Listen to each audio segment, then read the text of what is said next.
growing up, I was a huge fan of David Bowie and the Beatles and Pink Floyd, and I was always intrigued by the idea that a band could be sort of something that they're not. The Wall deals with the concept of alienation. Sgt. Pepper's deals with the concept of a band being some other kind of band and playing within a personality. David Bowie toyed with the concept that he was a man from another planet. For this last album, I just thought it would be way easier to assume a character to say what I really wanted to say and to express what I really wanted to express. So I sort of struck upon, the idea that we would sort of imitate ourselves. And that's sort of where the idea was born, that we would sort of be a fake version of the band. In trying to write the Glass character, I tried to put myself into shoes that I don't even necessarily feel. I tried to take it to extremes that I personally wouldn't go.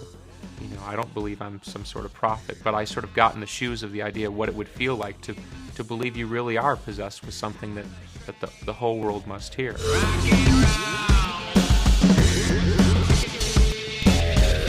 I saw the fan participation as a critical element of making this whole idea work. If the fans hadn't become so intrigued with the story and there hadn't been so much activity on the internet, this animated series never would have happened. And in essence, this is like the ultimate interactive experience. We allowed fans to come into a part of our world that most bands would never allow access to. As much as fans have participated in the story and tried to figure out the mysteries that we laid before them, they still don't really sort of understand the flesh and bones of it. They see it as sort of a fairy tale, but it's not really a fairy tale. It really is a fable in the sense that it is about real things and real people. Behind every part of the story is an actual sort of, both success and tragedy. It's our own sort of behind the music, and I guess fittingly so, better as cartoon characters than real people.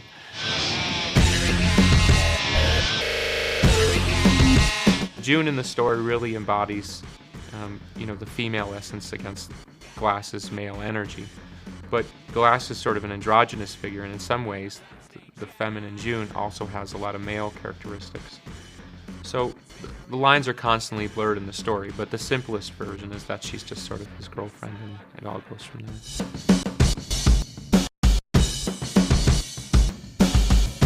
What we're going to try to attempt to do with the animated music is to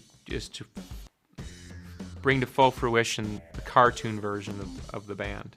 In some ways, when the band was making the Machina album, we didn't probably do as good a job as we could have to completely fulfill the story part because we were still worried about being the Smashing Pumpkins.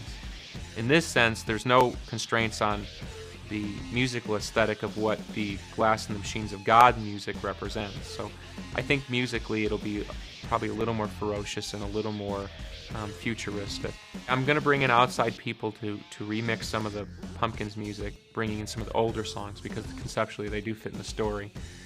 And we're also hoping to bring in some other artists to cover some of the Pumpkin songs to bring a little more perspective. Because there's songs in Machina 1 and Machina 2 where I'm actually singing the female sort of versions of the songs. They're really more written from a female perspective. So I think some of the songs sung from a female perspective would actually make a lot more sense in the story.